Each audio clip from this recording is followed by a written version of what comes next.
আসলে এই আন্দোলনের মাধ্যমে বহুত মাসআলা হল হয়ে গেছে। আমাদের কওমিয়াতদের মধ্যে একটা মাসআলা খুব জটিল এবং কঠিন আকারে ছড়িয়েছিল যে অস্ত্র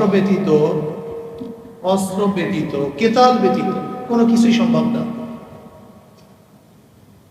এবং আমাদের কওমিয়াত ছাত্রদের মাথার মধ্যে এমন ভাবে ঢুকানো হয়েছে এর বাইরে যারাই কথা বলবে এরা সবাই মুশরিক, এরা সবাই তাগুতের সাথী, তাগুতপন্থী, এরা কাফের।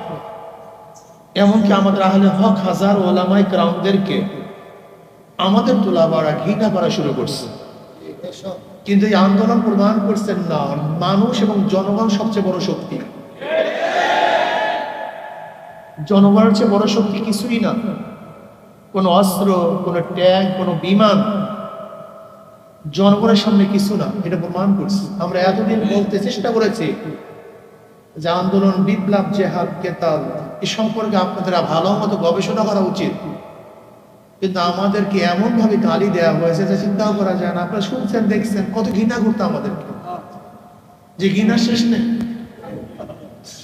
কিন্তু আমরা যুগে যুগে ইতিহাস মোটামুটি যা পড়াশোনা করছি এর মাধ্যমে আমরা দেখেছি যে ইনকিলাব একটা ভিন্ন জিনিস। কখন কিভাবে ইনকিলাব হয়, পরিবর্তন হয়, এটা খোদ কেউ জানে না। এই যে বাস্তবতা, এই মাসালা হল হয়েছে। ৭১ ওলামায়ে কেরামের ভূমিকা ক্ষীণ ছিল, দৃশ্যমান ছিল না। কিন্তু ২৪-এর আন্দোলনে ওলামায়ে কেরামের সম্পৃক্ততা এটা একেবারে দৃশ্যমান নয়, খুব শক্তিশালী ছিল।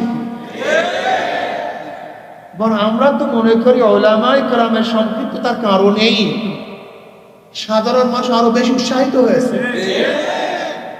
সাধারণ ছাত্র আরো উৎসাহিত হয়েছে।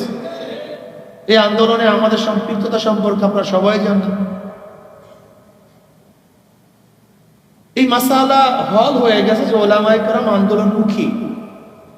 আন্দোলন যখন চলতেছিল তখন আমি একটা বক্তব্য দিয়েছিলাম যে তুলাবারা, তোমরা যদি এখনো ফিল্ডে না নামো তাহলে আবার ৭১-এর মতো তোমরা এই ইতিহাস থেকে মাহরুম হয়ে যাবে। এরপরেই কিন্তু দেখা গেছে আলহামদুলিল্লাহ ওলামায়ে কেরাম, তোলাবায়ে আযম ময়দানে নেমেছিল। কিন্তু বুঝতে হবে আপনাকে, এতটুকুই দর্শন।